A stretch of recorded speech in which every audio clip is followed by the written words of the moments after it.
안녕하세요. 꼭 한번 사연을 올리고 싶던 40대 여성입니다. 바쁘게 살면서도 늘 이 채널을 켜두고 있답니다. 사람 사는 이야기들을 들으며 같이 욕도 하고 같이 울기도 하고 참 많은 감정을 느꼈던 채널이라 그런지 정감이 가는 거 있죠? 그런 채널에 드디어 제 사연을 올리다니 감개무량합니다. 항상 보면 가슴이 미어지고 가슴 속에서 분노가 차오르는 사연들이 많은데 과연 제 사연은 어떻게 보실지 너무 궁금하네요. 그럼 시작해 보겠습니다. 도시 빈민가가 바로 제가 살던 곳이었죠. 아직도 생각하면 인상이 써질 정도로 생각조차 하고 싶지 않은 그런 곳에서 줄곧 살았습니다. 자식이라고는 딱 저 하나뿐인데 저희 집은 참 힘들었어요. 한 번도 부유했던 적이 없었고 빈민가에서 줄곧 살았던 게 제 일상이고 인생이었는데 저는 적응을 못했습니다. 그곳에서 사는 내내 무서웠고 싫었고 두려웠죠. 방음은 기대도 할 수 없었기에 지나가는 행인들의 웃음소리나 싸우는 소리 등의 별소리가 다 들렸거든요. 간혹 모두 잠든 새벽녘 누군가 고함이라도 치며 욕을 퍼부으면 전 그렇게 무서웠습니다. 밖에서 소리치는 그 사람이 꼭 저희 집에 들어와서 행패를 부릴 것 같았죠. 그렇게 허름했고 보안이라고 기대할 것도 없었습니다. 솔직히 말하면 어린 딸을 키우기에는 최악의 조건인 집이었죠. 물론 형편이 어려우니 어쩔 수 없다는 거 저도 잘 알았습니다. 그러나 제가 이해가 안 가는 부분들이 너무 많았어요. 저희 엄마께서는 골목길에서 김밥을 파셨습니다. 가게가 정식으로 있던 건 아니고 그냥 노점 느낌으로 파신 거지요. 하루 벌어먹고 사는 느낌이었고 저희 집은 이렇게 가난했는데도 엄마께서는 늘 배고픈 사람들에게 김밥을 나눠주셨습니다. 이렇게 되면 재료비만 나가고 버는 수익이 없으니 늘 마이너스가 될 수밖에 없잖아요. 형편이 좋아질래야 좋아질 수도 없었죠. 더 화가 나는 건 없는 살림에 빈민가 이웃들에게 도움을 참 많이도 줬다는 겁니다. 저희도 먹을 게 없어서 늘 배고프게 살아야 했는데 이 집 저 집 돌아다니며 반찬거리도 나눠주시고 김밥도 나눠주셨죠. 제 3자 입장에서 봤을 때는 참 훌륭하고 멋지다고 할 수 있지만 자식 입장에서는 결코 반가운 오지랖이 아니었습니다. 엄마가 이렇게 오지랖을 부리시며 살림을 마이너스로 만들고 있으면 아빠라도 바로 잡아주셨으면 참 좋았을 텐데 두 분은 아주 천생연분이셨죠. 아빠께서는 엄마 못지않게 참견이 많으신 분이셨고 뭔가를 보고 지나치지 못하는 성격이셨습니다. 예를 들어 누군가 괴롭힘을 당하는 것 같다 싶으면 그 현장에 가서 중재를 시키고 화해를 시킨 후 피해자 집까지 데려다주고 안전하게 들어가는 걸 봐야 직성이 풀리는 성격이셨죠. 너무 스트레스를 받았습니다. 정말 어린 나이에는 이런 부모님의 성향을 파악하지 못해서 그냥 저희 집은 가난한 줄 알았어요. 그런데 제가 겨우 10살쯤 되니 보이더라고요. 아, 우리 집은 가난할 수밖에 없구나 싶었습니다. 그래서 저는 이런 부모님께 10살 무렵 이른 사춘기가 온 아이 마냥 자주 투덜거렸죠. 엄마, 제발 김밥 좀 돈 주고 팔라고 했잖아. 나도 배고파 죽겠는데 왜 자꾸 다른 사람들만 챙기냐고. 엄마도 돈 주고 만들면서 왜 남한테 공짜로 주려고 그래? 엄마는 재료비 안 들어? 만드는 시간에 대한 돈은 누가 주는데? 아영아, 우리도 힘들지만 그래도 우리 식구들은 밥은 먹지? 정말 힘든 사람들은 이 밥 한 끼를 못 먹어서 고통스러워해. 조금 더 여유가 있는 우리가 베풀어야 하는 거야. 아, 우리가 왜 베풀기만 하냐고. 아무도 우리 집 안 도와주는데. 내 친구들이 뭐라는 줄 알아? 골목길 김밥 아줌마한테 가서 배고파요 하고 불쌍한 척하면 다 준다고 엄마를 바보 같다고 하잖아. 친구들이 엄마를 그렇게 말해서 속상했구나, 우리 딸이. 아, 몰라. 진짜 엄마 미워. 거기서 그렇게 김밥 좀 공짜로 주지 말라고. 저는 골목길에서 김밥 파는 엄마가 창피하거나 부끄러운 게 아니었습니다. 그건 부끄러운 일이 아니라고 생각을 했거든요. 그러나 그 김밥 아줌마가 제 엄마인 걸 모르는 친구들이 자꾸 엄마 욕을 하는 게 너무 싫었던 거죠. 친구들 사이에서 김밥 아줌마는 아주 유명했습니다. 배고프다고 조금만 불쌍한 척하면 김밥 한 줄을 주고 더 불쌍한 척하면 두 줄도 준다고 말이죠. 하나뿐인 제 엄마가 친구들 사이에서 놀림거리가 되는 걸 누가 좋아하겠습니까? 저는 그게 너무 싫었던 겁니다. 그러나 제가 이렇게 말해도 변하는 건 하나도 없었어요. 시간이 갈수록 부모님께 불만은 커져만 갔고 저는 부모님과 대화도 잘 하지 않고 매일같이 뾰루퉁하게 삐져 있었습니다. 그러던 어느 날 너무 큰 일이 벌어졌죠. 여느 때처럼 학교를 마치고 집에 가는 길에 골목길을 괜히 쓱 봤는데 엄마가 안 계시는 겁니다. 제가 늘 뾰루퉁한 표정으로 엄마를 쳐다보면 활짝 웃으며 인사를 해주셨고 비가 오나 눈이 오나 김밥을 파셨던 엄마가 안 계실 리가 없었죠. 뭔가 이상하다 싶었지만 혹시 집에 계시지 않을까라는 기대감에 집으로 막 뛰어갔습니다. 그리고 그날 처음으로 밤늦게까지 혼자 집에 있어야 했어요. 부모님과 있어도 무서운 그 집에 이유도 모른 채 밤늦게 부모님을 기다리던 저는 공포에 질려 펑펑 울고 말았어요. 울다 잠이 들었는데 엄마께서 뒤늦게 오셔서 정말 슬픈 얼굴로 저를 끌어안고 오열을 하셨죠. 그런 저는 못나게도 왜 늦게 나타났냐며 원망의 말만 내뱉고 말았습니다. 어떻게 나 혼자 두고 지금 올 수 있어? 나 얼마나 무서웠는지 알아? 엄마가 어떻게 된 줄 알았잖아. 아영아, 우리 이제 어쩌면 좋니? 뭐를, 왜 자꾸 우는데? 무서웠던 건 난데. 아영아, 우리 딸, 어떡해 정말. 엄마는 한참 동안 제대로 말도 못하시고 오열을 하셨습니다. 뾰루퉁하게 엄마한테 투덜거리던 저도 뭔가 심상치 않은 분위기를 감지했어요. 10살이면 꽤 어린 나이인데 그 나이 때 느낄 수 있는 가장 큰 공포심과 불안함을 느꼈던 순간이었죠. 저는 점점 말이 없어졌고 엄마의 눈물이 멈추길 기다렸습니다. 한참을 오열하시던 엄마는 제 머리를 쓸어 넘기시고 얼굴을 만지시길 몇 번을 반복하셨을까요? 어렵사리 입을 여셨습니다. 아빠께서 하늘나라로 가셨다고 말이죠. 처음에 엄마께 이 말을 듣고는 아무 생각이 나지 않았어요. 아빠가 하늘나라로 갔다는 것 자체가 실감이 나지 않았습니다. 분명 오늘 아침까지만 해도 아빠랑 인사도 하고 장난도 쳤으니 말이죠. 거기다 고개를 돌려 집을 봤는데 여전히 아빠의 흔적이 다 그대로인데 어떻게 아빠가 하늘나라로 갔다는 건지 모르겠더라고요. 저는 울지도 않았고 그냥 가만히 멍하게 있었습니다. 한참을 엄마와 시간을 보내고 대화를 한 후 장례식장으로 갔는데 아빠 영정사진을 보고 조금씩 감정이 이상했어요.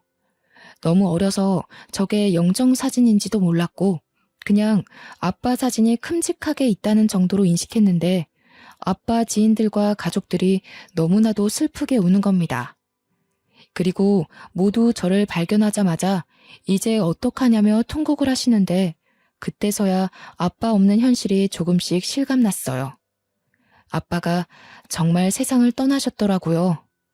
제가 고작 10살이었고 아직 하고 싶은 것도 많았고 못 해본 게 너무 많았는데 그냥 그렇게 하루아침에 가셨습니다. 솔직히 이별이란 게 뭔지 제대로 느끼지도 못할 나이에 아빠를 보내야 해서 마음껏 아파하지도 못했습니다. 그런데 더 아픈 건 아빠가 하늘나라로 가신 이유였죠. 불의를 보면 못 참는 우리 아빠가 길을 걷다가 동네 양아치들에게 맡고 있는 남학생을 발견했다고 합니다. 그런데 학생들끼리 치고받고 싸우는 수준이 아니라 정말 심각하게 구타를 당하고 있었고 이건 아빠가 나선다고 중재될 게 아니었죠. 당연히 경찰을 불러서 해결을 했어야 했는데 아빠는 다급한 마음에 스스로 나섰고 학생을 지키기 위해 대신 심한 폭행을 당하셨습니다. 폭행의 정도가 너무 심했고 아빠는 어떻게 해보지도 못하시고 현장에서 심장마비로 가셨다고 하셨죠. 너무 억울하고 분하지만 안타까운 건 제가 너무 어렸고 엄마께서는 그 당시에 아빠를 잃고 경황이 없으셔서 그 양아치들에 대한 법적 조치를 제대로 하지도 못하셨습니다. 한 가정의 가장을 하루아침에 떠나보내게 만든 그 양아치 학생들은 고작 강제 전학 조치만 내려졌죠. 지금 생각해도 너무 분하고 열받는 처분이지만 이미 시간이 너무 흘러 어쩔 수도 없었습니다. 명백하게 사람을 죽였는데 어떻게 강제 전학 가는 걸로 끝이 났을까요? 그들에게 강제 전학은 벌도 아니었을 겁니다. 그저 다른 학교로 가서도 똑같은 짓을 하고 있을 아주 쓰레기 같은 놈들이겠죠. 사람을 죽인 그 양아치들은 아주 잘 먹고 잘 살고 있을 텐데 왜 그들에게 아무런 법적 조치가 일어나지 않는지 너무 원망스러웠습니다. 아빠께서 하루아침에 허망하게 떠나신 후 저희 집은 말할 것도 없이 힘들었어요. 안 그래도 경제적으로 힘들었던 집이었지만 더 심각했죠. 아빠께서는 원래 동네 이발소를 운영하셨습니다. 그런데 문제는 엄마처럼 남을 돕기 위해 운영한 것이지 돈을 벌 목적이 아니셨습니다. 워낙 빈곤한 동네이니 돈 없는 어르신들에게는 늘 무료로 이발을 해주셔서 솔직히 수입은 거의 없는 편이었죠. 사실 엄마보다 아빠가 더 심하셨어요. 이발소에 손님이 없으면 아예 이발소 문을 닫아버리고 미용 장비들을 챙겨서 이리저리 돌아다니거나 거동이 어려우신 어르신을 집으로 직접 가서 무료로 이발을 해주셨어요. 저희 부모님 참 선하고 좋으신 분들이지요. 그러나 어린 저는 무턱대고 남을 돕는 부모님을 이해할 수 없겠더라고요. 어린 딸 자식이 있는 가장이 어떻게 목숨까지 걸고 남을 돕습니까? 그 당시에 저는 아빠에 대한 원망이 너무 컸습니다. 생판 모르는 남을 목숨까지 도와줄 때 집에 있을 가족들 생각은 한 번도 하지 않았을 겁니다. 엄마도 아빠도 한평생을 이렇게 사셨던 분들이니 재산이랄 것도 없었고 엄마와 저는 생계 유지가 곤란했습니다. 그럼에도 불구하고 여전히 엄마는 김밥을 무료로 나눠줬고 저는 미칠 것 같았죠. 정말 부부는 닮는다더니 저희 부모님은 하늘이 맺어준 인연이 아닐까 싶습니다. 아빠께서 가신 후 저희 모녀 사이는 벌어질 대로 벌어졌어요. 엄마와 저는 다투기도 싫었고 그냥 빨리 크고 싶었습니다. 하루빨리 나이가 들어 독립하고 싶었죠. 그러던 중 아빠 사망보험금이 아주 조금 나왔고 엄마께서는 그걸로 아주 작은 김밥집을 아예 차리셨습니다. 솔직히 이때 조금은 기대했어요. 제가 아무리 말은 이렇게 했어도 하나뿐인 가족이고 엄마인데 왜 싫기만 하겠습니까?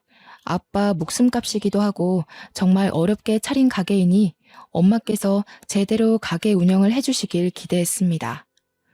엄마가 오픈하신 김밥집이 학교 근처라 하굣길에 궁금한 마음에 가봤어요.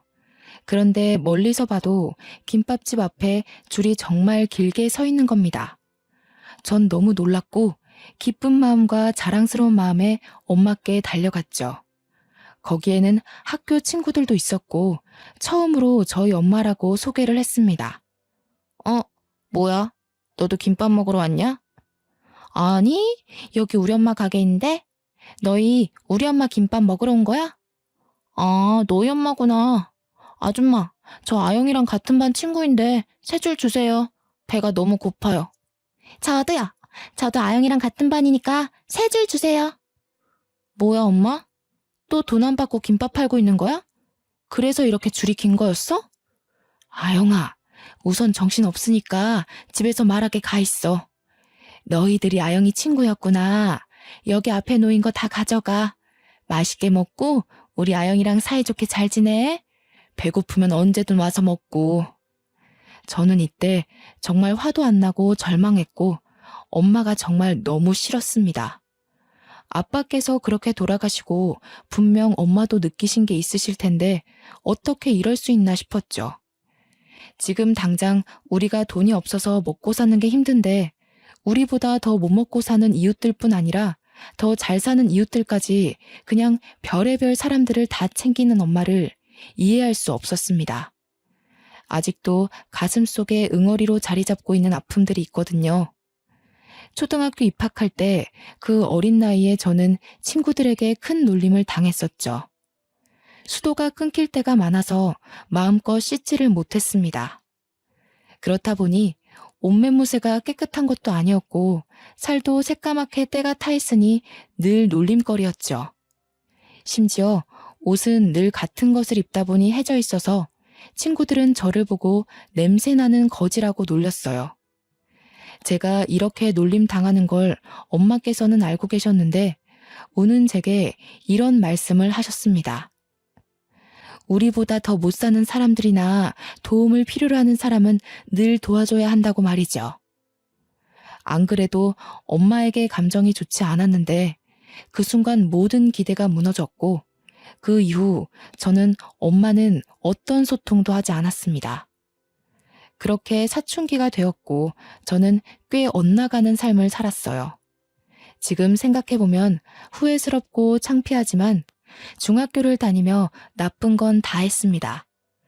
우연히 어울리게 된 친구들이 길거리에서 담배 피고 나쁜 짓 하는 양아치들과 친했는데 저도 자연스럽게 그 무리에 섞여 놀았죠. 그 무리에 섞이면서 들어가기 싫던 집도 잘 안 들어가거나 아주 늦은 시간에 들어갔고 또 담배까지 배워버리고 말았습니다. 이렇게 망가지고 있는 제 모습을 굳이 엄마께 숨기지도 않았어요. 중학생이 저런 행동을 하고 다니면 너무 큰 잘못이기에 최소한 숨기고 조심하는 모습이라도 보이는 게 정상인데 저는 담배를 피우고 냄새가 나던 말던 신경도 쓰지 않고 집에 들어갔습니다. 정말 미련하고 멍청한 행동을 엄마에게 반항을 한 거죠. 이렇게 망가지고 엇나가는 저를 보며 엄마께서는 반응하셨고 많이 우셨습니다. 하나영, 너 정말 이럴 거야? 너 지금 나이가 몇 살인데 집에도 안 들어오고 담배를 피워. 내가 보여? 오래 살고 볼 일이네? 몇 년 만에 내가 보이는 거야? 아영아, 제발 이러면 안 돼. 아영아, 착하게 살아야 복이 오는 법이야. 응? 너 정말 아빠도 없는데 너까지 이러면 엄마 억장 무너져 이거사. 이제야 억장이 무너져? 난 답답한 부모 밑에서 살면서 이미 진작에 무너졌어. 그냥 하던 대로 해. 나 말고 불쌍한 사람인가 뭔가 그딴 사람들이나 돕고 살아. 왜 갑자기 관심 있는 척을 하는데? 아영아, 엄마가 잘못했어. 엄마가 미안해. 그러니까 제발 이러지 마. 너 이러면 엄마가 살 수가 없어. 아영아, 딱 한 번만 학생 신분에 맞게 노력해주면 안 돼? 이날 소리도 못 내고 숨죽여 많이 울었습니다. 많은 감정이 들었거든요. 진작에 좀 내 마음을 알아주지 싶은 마음도 있었고 한편으로는 엄마에게 너무 큰 충격과 상처를 준 것 같아서 죄송스러웠죠. 저는 중학교를 다니는 내내 엄마에게 큰 상처를 줬지만 엄마의 말대로 딱 한 번이라도 학생답게 노력을 해보고 싶었습니다. 그래서 고등학교 입학과 동시에 담배도 끊었고 중학교 때 만나던 친구들도 싹 다 연락을 끊었어요. 그리고 이악 물고 공부만 했습니다. 사실 어려서부터 제대로 공부를 한 적이 없어서 너무 힘들었죠. 하얀 건 종이요, 검은 건 글자요. 이게 딱 제 마음이었지만 포기하지는 않았습니다. 열심히 노력을 했지만 성적은 좋지 않았어요. 저는 1학년 성적을 망치고 그때부터는 과목별로 공부할 때마다 모르는 게 생기면 꼭 선생님에게 질문을 했어요. 온종일 물어가며 머리를 싸매고 공부를 했더니 선생님들도 귀찮으실 텐데 오히려 저를 예쁘게 봐주셨고 더 자세히 봐주셨죠. 이렇게까지 머리를 싸매고 이악 물고 공부하던 저는 목표가 있었습니다. 중학교 내내 나쁜 짓 하고 1학년 성적도 망쳤지만 변함없이 제 목표는 의대였죠. 이유는 아픈 환자를 치료해주고 싶은 마음보다는 그저 돈을 잘 벌어서였어요. 지긋지긋한 이 가난을 끊을 수 있는 유일한 직업이라 생각을 해서 저는 꼭 의대를 가야 했습니다. 다들 제가 의대를 목표 삼고 있다고 하면 비웃었어요.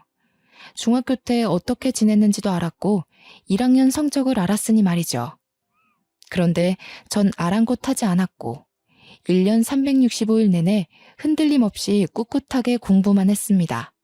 공부를 하면서도 내가 정말 갈 수 있을까와 같은 생각들이 머리에 가득 찰 수 있지만 저는 그런 생각조차 하지 않았어요. 아무 생각 없이 공부만 하는 저를 보며 엄마께서도 묵묵히 케어를 해주셨습니다. 제가 공부하던 이때가 집이 가장 조용했던 시기였죠. 그 흔한 밥 먹어라는 말도 하지 않으셨고 상을 차려두고 조용히 기다려주셨어요. 알아서 공부하다 흐름에 맞춰 밥을 먹고 또 공부를 할 수 있도록 말이죠. 그렇게 공부를 한 결과 제가 머리가 있었는지 정말 남들보다 너무 늦었고 부족한 게 많았는데 수능 성적으로 진짜 꿈에 그리던 의대를 합격하게 되었습니다. 솔직히 저도 놀라웠어요. 공부를 하는 동안 스스로를 의심한 적은 없지만 확신한 적도 없었거든요. 제 합격 결과를 듣고 저희 엄마는 정말 행복에 겨운 눈물을 펑펑 쏟으셨습니다. 엄마, 나 할 말 있는데. 그 결과 나왔지? 우리 딸 괜찮아. 의대만 뭐 대학이야? 그렇게 노력한 모습으로도 엄마는 충분해. 고생했어, 우리 딸. 의대 안 가도 괜찮아? 그럼 엄마가 뭐 아영이 너 의사 만들려고 공부시켰나? 괜찮아. 기죽지 마. 어쩌지?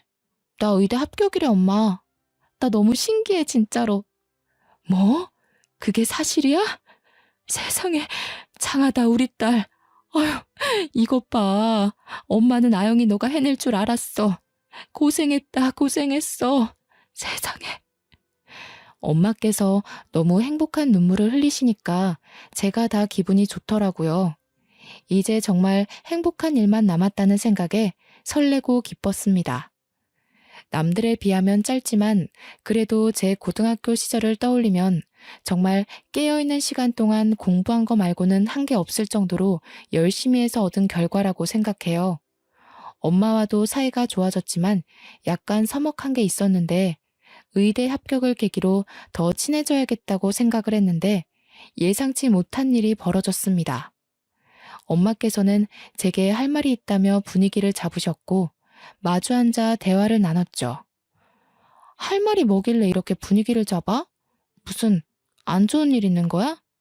이거 받아. 500만 원이고 너 자취방 보증금이야. 자취할 곳도 얼른 구하고 등록금도 얼른 벌어. 엄마 왜 그래? 무슨 소리를 하는 거야? 엄마는 너 보증금 500만 원만 줄 거니까 너가 등록금 내고 다니라고. 그리고 자취할 집도 빨리 알아봐야 할 거야. 좋은 집은 빨리 나가거든. 엄마, 진짜 너무한 거 아니야? 말이 아다르고 어다르다고. 우리 집 형편 뻔히 알아서 등록금 내주는 건 기대도 안 했는데 어떻게 이렇게 말할 수 있어? 생판 모르는 남들은 그렇게 잘만 도우면서 하나뿐인 딸은 서울 가서 혼자 살아야 하는데 500만 원 쥐어주고 집도 알아서 구하고 학교도 알아서 다녀라 이거야? 아영아, 엄마가 늘 말했잖아. 생판 모르는 남이 아니라 어렵고 도움이 필요한 사람을 돕는 거라고. 아무튼 그렇게 알고 있어. 엄마는 김밥 재료 준비해야겠다. 저는 너무 충격적이었습니다. 돈을 기대한 건 아니었지만 적어도 딸이 타지살이를 하게 되면 당연히 걱정스러운 마음에 같이 올라가서 집도 같이 알아보고 계약을 하는 게 엄마 마음 아닌가요? 저 당시에 제 마음은 500만 원 쥐어주고 너 살 집까지는 구해줬으니 이제 알아서 살으라고 하는 것 같았습니다. 그래서 너무 서운했고 마음이 아팠어요. 의대는 등록금도 너무 비싸고 심지어 6년 동안 공부해야 돼서 돈이 많이 필요했기에 막막했습니다. 그렇게 꿈꾸던 의대에 합격해놓고 이렇게 슬플 줄은 몰랐죠. 비록 중학생 때 정말 나쁜 행동을 했었지만 고등학생 때 정신을 차리며 의대 합격이라는 기쁨을 엄마께 안겨드리면서 모녀 사이가 많이 회복될 거라고 기대를 했습니다. 그러나 그 말을 듣고 다시 한번 굳게 마음이 다쳤죠. 홀로 서울에 어렵게 터를 잡았지만 당장 먹고 살 게 문제였습니다. 여전히 공부에 손을 놓을 수는 없었고 일은 해야 했기에 너무 막막했어요. 한참을 고민한 끝에 저는 제 학부를 강조해서 고액 과외들만 하며 돈을 벌어서 공부를 했고 정말 힘겹게 의대를 졸업했습니다. 다시 대학생으로 돌아가라고 하면 죽어도 돌아가지 못할 정도로 힘들게 살았죠. 제가 이렇게 사는 동안 엄마께서는 걱정도 하지 않으셨습니다. 한 달에 한 번씩 전화하며 잘 지내냐 물으셨고 잘 지낸다고 말하면 알겠다며 바로 끊는 게 전부였죠. 그렇다 보니 엄마에 대한 애정이 없었습니다. 가족이래 봤자 겨우 엄마 혼자인데도 저는 가족을 챙기지 않았습니다. 그렇게 살다 제가 대학병원 인턴 1년차 때 엄마가 다른 병원 응급실에 쓰러졌다는 연락을 받았죠. 보호자가 저뿐이라 급하게 연락을 받았습니다. 저는 이때 불효녀인 저를 원망하고 또 원망할 수밖에 없었어요. 급하게 엄마가 계신 응급실로 갔는데 피검사를 했더니 간암이 의심되어 정밀검사가 필요하다는 말을 들었습니다. 전혀 몰랐는데 저를 서울로 보낸 후 엄마께서는 극심한 외로움에 매일 소주 한 병씩 습관처럼 마셨다고 하셨죠. 의식이 없는 엄마의 얼굴을 뚫어져라 보는데 제가 무심했던 사이 엄마가 너무 나이 드신 게 눈에 보여 눈물을 하염없이 흘렀습니다. 한참을 울던 중 엄마가 정신을 차리셨고 힘겹게 제게 보고 싶었다고 너무 보고 싶었다며 눈물을 흘리셨죠. 저희 모녀는 대체 왜 이러는 건지, 왜 이렇게 서로 엇나가고 마음을 모르는 건지 마음이 너무 아팠습니다. 서운한 게 있으면 대화로 풀어라도 볼 것을 자식이라곤 저 하나인 엄마에게 거리를 두고 살았으니 그간 얼마나 외로우셨을까. 제 행동들이 너무 후회되더라고요. 이유를 불문하고 서울로 모시고 올라와서 이제라도 매일을 함께하며 효도를 해야겠다고 다짐했지만 진단 결과는 좋지 않았습니다. 간암 4기에 이미 폐까지 전이가 되었던 상태였죠. 이 정도면 통증이 말도 못할 정도였을 텐데 그간 제게 말도 하지 않고 버텨온 엄마를 떠올리니 울 수도 없었습니다. 그 아픈 몸을 이끌고 여전히 김밥을 말아서 동네 사람들을 나눠주며 살았던 엄마가 더는 밉지 않았어요. 그냥 이기적이고 못된 제 자신이 미웠죠. 너무 속상한 마음에 또 마음에도 없는 소리를 하며 저도 모르게 엄마에게 언성을 높이며 말을 했습니다. 엄마, 대체 이 지경이 되도록 병원도 안 가고 뭐 한 거야? 이렇게 살려고 연락도 제대로 안 한 거야? 날 이렇게 불효녀 만들고 떠나야 속이 편해? 우리 아영이 고운 거 봐. 우리 딸 잘 사는 거 봤으니 됐어. 엄마는 치료 안 할 거야. 엄마는 병원에서 연명하다 가기 싫어. 너무 슬프지만 의사는 마지막을 준비하라고 했죠. 딸인 제가 의사인데 아무것도 못해드리니 죄책감이 너무 컸고 뭘 해보지도 못하고 엄마 곁을 지킨 지 한 달 만에 엄마는 아빠 곁으로 가셨습니다. 장례를 치르는 내내 울다 쓰러질 정도로 참 많이 울었어요. 못해드린 게 너무 많은 불효녀라 가슴이 찢어지다 못해 숨도 못 쉴 정도로 아려오더라고요. 엄마를 겨우겨우 보내드리고 한동안 정신도 못 차리고 엄마 집에서 지난 흔적들을 보는데 너무 속상했습니다. 여전히 낡은 이 집에서 아빠도 없이 저도 없이 홀로 얼마나 외롭고 쓸쓸했을까 싶었죠. 심지어 정말 많이 아팠을 텐데 그 작은 곳에서 괴로운 고통 참아가며 살았을 엄마를 떠올리니 제 자신을 참을 수가 없었습니다. 엄마 입장에서는 딸 하나뿐인데 그 먼 서울 땅에 홀로 보내면서 얼마나 걱정이 많으셨을까요? 이걸 제가 조금만 더 빨리 알아채고 이해했더라면 엄마를 이렇게 후회 속에 보내지 않았을 텐데 말입니다. 저는 엄마의 장례를 치르고 도저히 서울로 바로 올라갈 수 없었고 휴가를 낸 후 엄마가 살던 집에서 시간을 조금 보냈어요. 반성도 했고 후회도 하다가 문득 부모님과 함께 행복하게 웃던 저희 가족의 모습이 생각나면 웃다가도 울음을 터뜨리고 말았습니다. 그렇게 겨우 엄마를 가슴에 묻고 하나씩 정리를 했어요. 엄마의 흔적이 남은 김밥집은 팔아버렸고 그 동네와는 아예 영원히 안녕해버렸죠. 가슴에 응어리를 하나 더 품고 서울로 돌아와서 저는 더 독하게 살았습니다.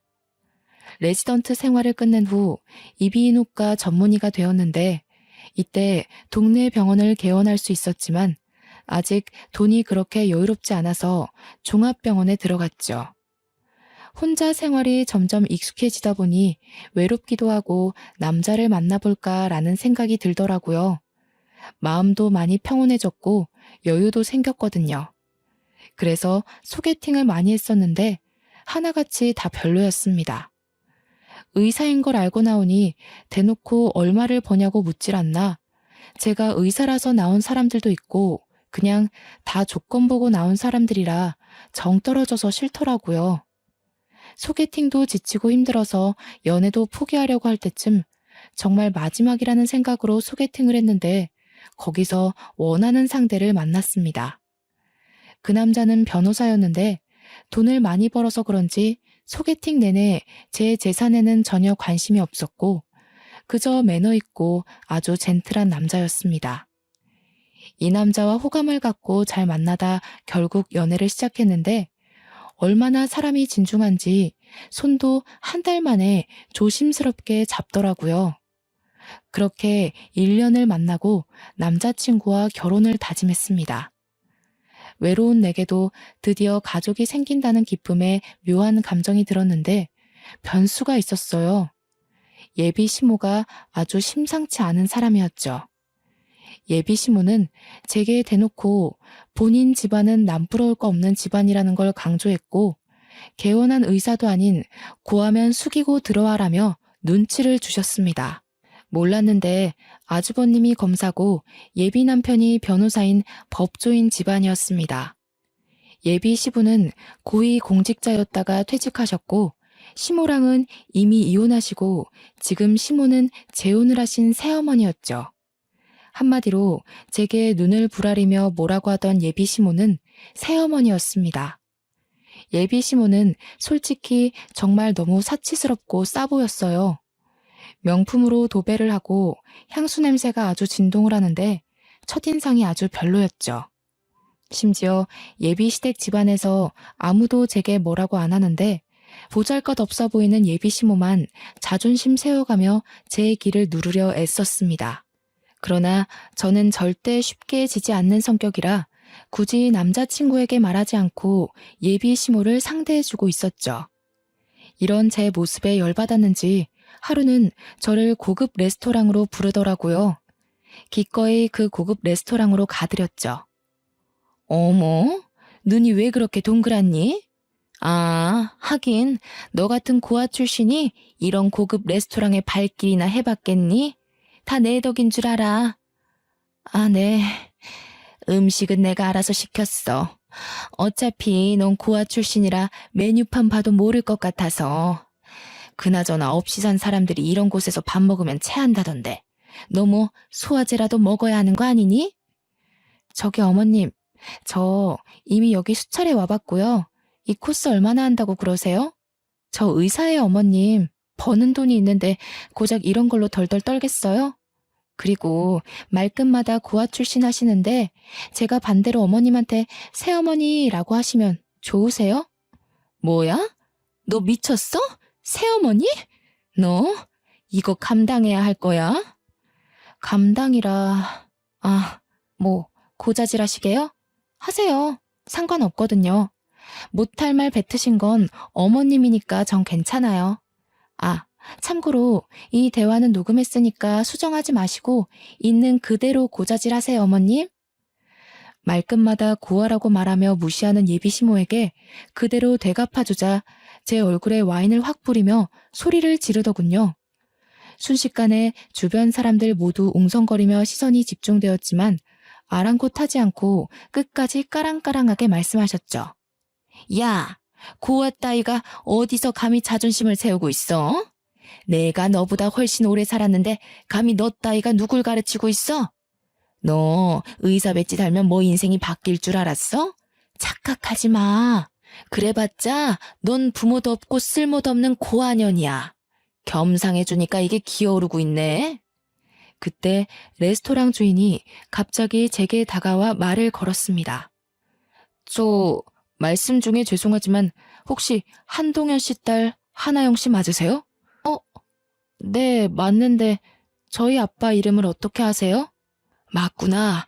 아영이 정말 반갑다. 아니, 그나저나 어쩌다 이런 수준 떨어지는 여자랑 겸상을 하고 있는 거야? 저에게 아버지 성함을 묻고는 갑자기 저한테 아는 체를 하시더라고요. 너무 당황스러웠는데 얼굴을 자세히 보니 20여 년 전 저희 아버지가 살려준 학생의 아버지더라고요. 그때 아버지 장례식장에 와서 하염없이 눈물을 쏟으며 너무 감사하다고 이 은혜를 어떻게 갚아야 될지 모르겠다던 아저씨였어요. 저를 어떻게 기억하고 말을 거셨는지 모르겠지만 저는 시어머니 될 사람한테서 와인을 뒤집어 쓴 탓에 제 꼴이 말이 아니었죠. 아저씨는 제게 깨끗한 수건을 가져다 주시고는 예비 시모에게 당장 경찰 부를 테니 영업 방해죄로 신고하겠다고 으름장을 놓으셨어요.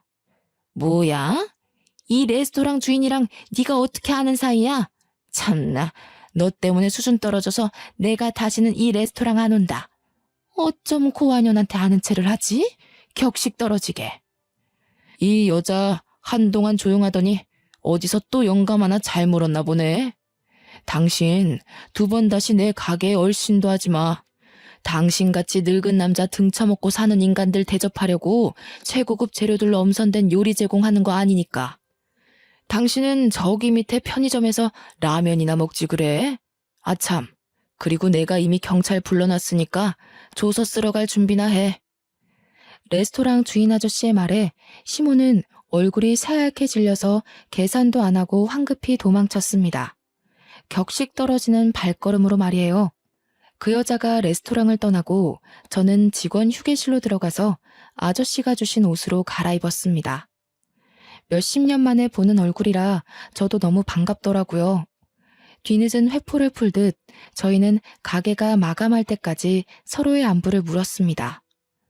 내가 너를 얼마나 찾고 있었는데 이렇게 만나니? 세상에. 너네 아버지가 우리 수호 살려주고 황망히 떠날 때 억장이 무너지는 줄 알았단다.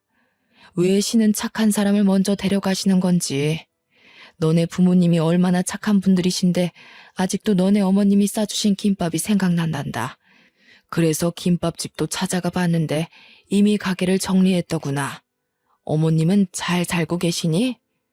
아, 저희 어머니 4년 전에 돌아가셨어요. 제가 말을 안 해서 모르셨겠네요. 간암 때문에 그렇게 됐습니다. 아이고, 내가 너네 부모님한테 갚을 은혜를 어떻게 갚으라고 이렇게 급하게 떠나신 거니? 난 아직도 너네 부모님을 뵐 면목이 없구나. 찢어지게 가난했던 우리 가족, 그리고 우리 수호를 살려준 너희 집에 보답하기 위해 돈을 모았단다. 자, 이것 받으렴. 그렇게 건네받은 통장에는 무려 20억이 들어있었습니다. 손사래를 치며 너무 큰 돈이라 받을 수 없다고 했지만 아저씨는 눈물까지 보이시며 제발 받아달라고 죽기 전에 꼭 은혜를 갚아야 한다며 통장을 제 손에 쥐어주셨어요. 아영아, 아저씨가 요식업으로 정말 성공했거든. 고급 레스토랑만 해도 전국에 수십 개 차렸어. 여기가 본점이고. 내가 언젠가 너희 가족 만나면 꼭 주려고 모아둔 돈이야. 드디어 줄 수 있다니 너무 기쁘다, 아영아. 이것밖에 못 줘서 아저씨가 너무 미안해. 그렇게 20년간 쌓인 이야기 보따리를 풀었고 아저씨는 우리 부모님한테 은혜를 갚고 싶은 분들이 정말 많다고 하시며 옛 동네에 사셨던 주민들에게도 소식을 전해주셨습니다. 아저씨의 차를 타고 다 함께 부모님 빈소에 인사를 하러 갔습니다. 세상에, 아영 엄마, 뭐가 그렇게 급하다고 떠났어. 내가 아영 엄마가 싸준 김밥 덕분에 죽고 싶은 마음을 꾹 참고 매일매일 살려고 노력했어. 그 김밥 없었으면 우리 가족은 다 굶어 죽고 이 세상에 없었을 거야. 이 말을 너무 뒤늦게 말했다, 그치? 아영이가 참 이쁘게 곱게 컸네. 하긴 엄마 아빠가 그렇게 인물이 좋으니 아영이도 그렇지. 이제 우리가 있으니까 아영 엄마, 아영 아빠 하늘에서 보고 있지? 우리가 아영이 잘 키워줄게. 걱정 말고 맡겨줘. 살아있을 때 갚지 못한 은혜는 내가 죽을 때까지 우리 아영이 도와주며 갚을게. 날 좋은 날 하늘에서 다 같이 봅시다. 고마웠어. 아휴, 왜 이렇게 눈물이 나는지 모르겠네. 그동안 얼마나 마음고생이 심했어, 그래. 고생했다. 고생했어. 이제는 여기가 다 이모고 삼촌이고 엄마고 아빠라 생각하고 살아라. 아영아, 알겠지? 다들 왜 우세요, 좋은 날에. 워낙 형편이 어려운 주민들이 많아서 대부분 그대로 살고 계셨지만 레스토랑 아저씨처럼 성공하신 분도 계셨습니다. 제가 좋은 소식 들고 왔으면 좋았겠지만 예비 심호로 인해 파혼을 결정하며 어깨가 조금 무겁더라고요. 그래도 조금 속 시원했던 건 예비 심호와의 대화 녹취본을 시댁 식구들 카카오톡에 전부 보내버렸습니다. 처음에 남자친구에게 파혼하자고 했더니 너무 당황해하며 우리가 어떻게 헤어지냐고 이유가 뭐냐고 난리가 났었죠. 그래서 전 대답도 하지 않고 그냥 저 녹취본 파일을 보내줬습니다. 예비 시모가 시댁 식구들 앞에서는 현모양처에 아주 교양 있는 척을 다 떨었을 텐데 아마 그 녹취본을 들은 식구들의 충격은 굉장할 거예요. 그렇게 2주가 지날 때쯤 뜬금없이 예비 시부가 연락 와서는 잠시만 자길 만나줄 수 있냐고 부탁하는 거예요. 약속된 장소로 가서 대면대면 이야기를 시작했더니 글쎄 갑자기 예비 시부가 이혼을 한다는 겁니다. 내가 너무 사람을 잘못 봤더라고. 세아가 덕분에 집사람이 얼마나 삐뚤어진 사람이었는지 잘 알게 되었어. 그 여자가 세아가 너한테도 참 못할 짓을 했더구나. 내가 대신 사과하마. 재혼할 때만 해도 이런 사람이 아니었는데 돈에 눈이 멀어서 지금은 지독한 여자가 되었더구나. 그래서 나는 이혼을 할 거란다. 세아가 너는 파혼하지 말아다오. 우리 집에 다시는 그 여자가 발붙일 수 없도록 신경 쓸 테니 지난 날은 잊고 우리 아들과 다시 결혼 진행할 수는 없겠니? 진심 어린 예비 시부의 사과에 저는 고민을 했습니다. 나를 고아라며 놀려대던 시모될 사람은 이미 집에서 쫓겨났고 저는 예비 남편과 또 한 번 만나서 이야기를 했답니다. 예비 남편은 저와 절대 헤어질 수 없다며 잡고 또 잡았지만 끝내 거절했습니다. 결혼도 하기 전에 시월들을 경험해버린 탓에 결혼이 하기 싫어지더라고요. 그리고 예비 남편도 전 시모가 제게 막말을 할 때 모른 척 듣고만 있던 적도 있었고요. 그래서 그냥 결혼을 포기했습니다. 또 언젠가 정말 좋은 사람을 만나면 결혼에 대한 생각이 바뀔 수 있겠지만 현재는 결혼에 대한 확신이 들지 않았거든요. 그렇게 파혼을 한 뒤 저는 혼자 조용히 살고 있습니다. 레스토랑 아저씨께 받은 20억과 저를 또 돕고 싶다는 주민의 도움으로 제 개인 병원을 개원했고 이제서야 부모님의 그 선한 마음이 조금은 이해가 가서 휴무에는 시골에서 의료봉사를 다니고 있답니다. 부모님이 남을 돕는 걸 그렇게 싫어했던 제가 결국 부모님이 도운 분들에게 은혜를 대신 받는 게 조금 부끄럽긴 합니다. 그래서 앞으로 부모님의 마음을 더욱 헤아리고 이해하며 남은 여생은 부모님처럼 남에게 베푸는 삶을 살고 싶습니다. 제 사연을 끝까지 봐주셔서 감사합니다.